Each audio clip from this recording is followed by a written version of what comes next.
Direktur Eksekutif Parameter Politik Indonesia, Adi Prayitno. Halo, selamat siang Mas Adi. Selamat siang, Mbak. Mas Adi, menarik akhirnya ada pertemuan antara P3 dan juga PDIP. Apa yang bisa Anda baca dengan pertemuan hari ini, Mas Adi?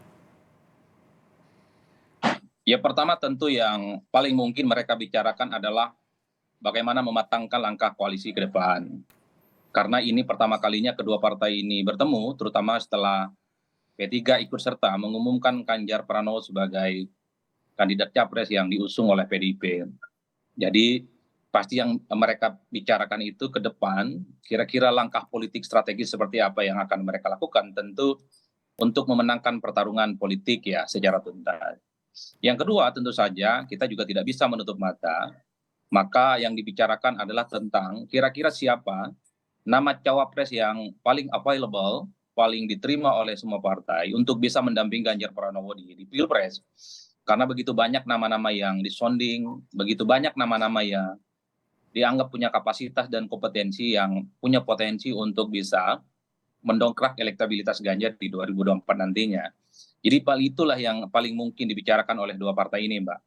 Jadi selain alasan-alasan tentang romantisme, selain alasan-alasan tentang politik kebangsaan, pastinya dua hal ini dibicarakan. Mematangkan langkah koalisi ke depan, terutama misalnya bagaimana mencari tambahan-tambahan partai politik lainnya untuk bisa bergabung.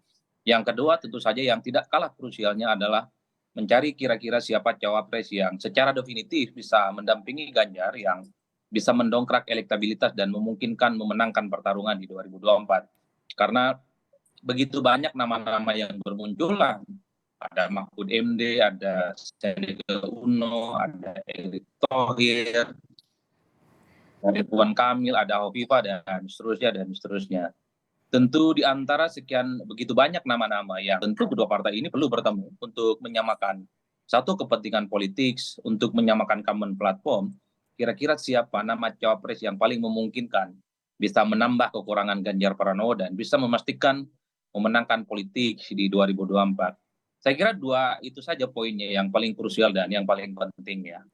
Mas Adi, setelah Ganjar diumumkan sebagai baca pres dari PDIP, kemudian akhirnya P3 juga mengumumkan Ganjar, bisa kita bilang praktis memang P3 yang begitu dekat gitu dengan PDIP saat ini. Seperti apa analisa Anda?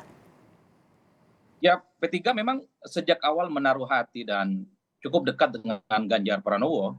Jadi dalam Rakernas ataupun Rapimnas P3 beberapa waktu lalu yang mengumumkan Ganjar sebagai capres itu adalah sebagai salah satu bentuk penugasan dari sikap-sikap politik P3 sebelumnya. Kalau kita tracking misalnya dalam sebulan, 2 bulan, 3 bulan belakangan ini, begitu banyak pengurus dan kader-kader P3 yang terdistribusi di berbagai wilayah mendeklarasikan Ganjar Pranowo sebagai kandidat capres.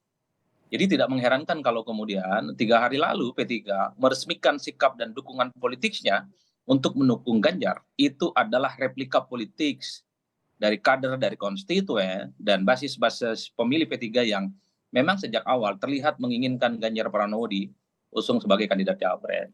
Yang kedua, sepertinya memang P3 juga membaca peluang secara politik ya, terutama ketika P3 misalnya dikaitkan dengan kehadiran Sandiaga Uno ketika keluar dari Gerindra.